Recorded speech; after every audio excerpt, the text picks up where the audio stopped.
Listen, I don't think being materially comfortable or aspiring to be materially comfortable necessarily makes you a capitalist. It's what you're willing to do and what is material comfort to you. If you need a Rolls Royce and 74 mansions to be comfortable, then there's a problem. There's some self-esteem issues there. But a decent house, running water, good food. There's no reason why every single person on this planet can't have that. The only reason they don't is greed, nothing else. It's not that there's not enough resources to go around, it's none of that. And I don't think we should romanticize poverty, particularly those of us, even if we've only come from relative poverty. I remember what it was like to feel poor. It wasn't nice. It's easy for people who are middle class and rich to pretend and talk about, I'm going to wear broke down shoes and I'm going to dress like a tramp and whatever else. I know my community and I know what it's like to feel poor. If I go and talk to kids in school and I look like that, they're just not going to listen to me. I tried it. I went through a little hippie phase where I said, right, cool, I'm going to let my afro grow way out here. I'm not going to care what clothes I'm going to wear, even though I can afford better clothes. And they use them, they just can't engage with that because they feel poor. And no one wants to feel poor and look poor at the same time. And so to me, I would say to young people, it's okay to want to be comfortable. No one wants to not know where their next meal's coming from. But I think this whole mansion, Rolls Royce, Bentley, I think it's a sickness. It's an actual sickness to have $100 million and want 100 more. To have 500 million pounds and want 500 more. To these corporations, these sweatshop owning corporations, which I wear, so I'm a complete hypocrite, But to make 14 billion pounds a year, say, well, we need 16. It's an illness, it's a mental illness. If that was food that you were gathering, and you had this room, and it was full of, I don't know, pizzas or burgers, and you said, right, cool, I got all this, and I want more, and I'm just going to keep eating, people say you're sick. So I think we need to revise our what we idolize. We don't need to idolize people because they're billionaires. They haven't really achieved anything special, They've not made the world a better place. All they've done is hoard all these resources that could be being used to actually make the world. And I'm not saying all rich people do, some rich people do genuinely good stuff. But for the most part,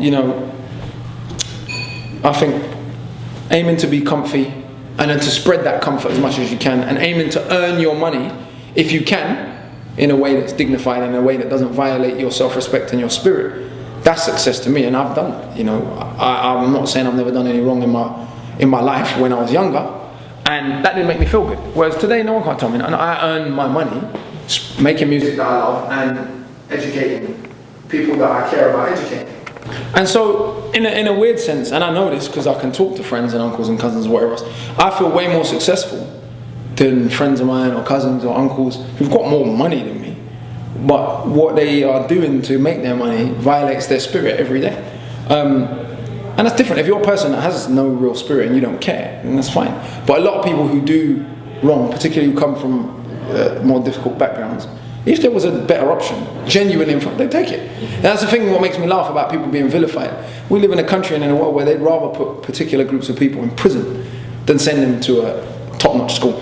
So that's what makes me laugh the most about racism, right? Is they say, black people are inferior, they're stupid.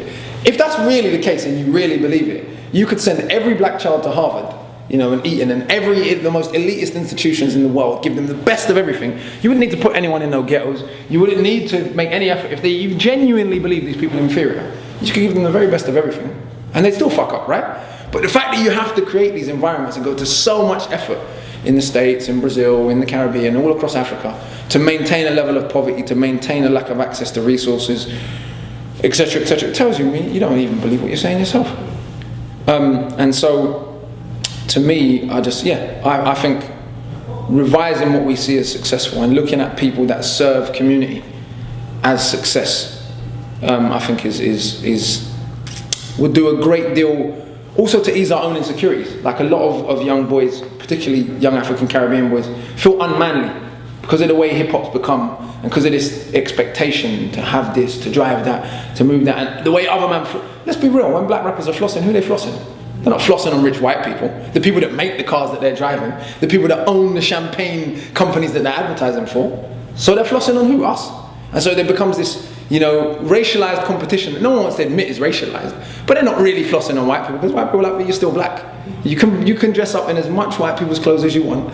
You can drive as many of our cars as you want. You're still black. So you definitely ain't flossing on us. Yeah. And so I think it's quite an unhealthy definition of success and an unrealistic definition of success in a racist capitalist society. And I don't want to be held up as an exception. Oh well, Akala made it, so you can all make it too, because that's not reality neither. And I don't ever want to become one of those people that's like, you know, if you just pay attention, you can be like me. That's not reality, you know what I mean? So yeah, I think that there are people way more successful than I am that have less material. This will be my last point on success.